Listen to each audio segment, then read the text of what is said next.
آپ تو اس پروگرام کے ساتھ مجھے پتہ چلا کہ بہت عرصے سے منسلک ہیں، بالکل بانیان میں سے ہیں، تو آپ مطمئن ہیں کہ یہ جو 93 لاکھ لوگ ہیں ان میں سے آپ کے خیال میں کتنے % ایسے ہیں جو واقعی میں بالکل مستحق ہیں 100%؟ دیکھیں وسیم صاحب، ہر پروگرام میں تھوڑا بہت گنجائش تو ہوتی ہے غلطی کی. کچھ لوگ جو ہے وہ جھوٹ بولتے ہیں یا بہت زیادہ مس رپورٹنگ کرتے ہیں، لیکن میں آپ کو بتاؤں کہ ہم نے اس کی ایک تھرڈ پارٹی اسیسمنٹ بھی کروائی.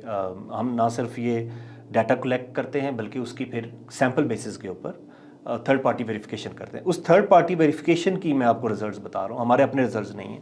ان کے مطابق تقریباً 93 سے 95% جو خاندان ہیں وہ جینوئنلی پورسٹ آف دا پور ہیں. جو باقی بھی 5% ہیں، جو باقی بھی 5% ہیں وہ بھی they are not that poorest of the poor, یعنی اتنے غریب نہیں ہیں جتنے ایکچولی مطلب یہ جو 95% ہے.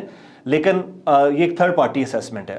مطلب 90% سے زیادہ ہوں تو چلیں 90% لوگ تو مستحق ہیں جن کو مل رہا ہے. پوری دنیا میں 15 سے 20% غلطی کی گنجائش ہوتی ہے اس طرح کے پروگرام میں، اور ہم یہ کہتے ہیں کہ یہ ان پروگراموں سے بہتر ہے جو آپ ان ٹارگیٹڈ چلا رہے ہوتے ہیں جس میں پتہ ہی نہیں ہے سارے بندے. اچھا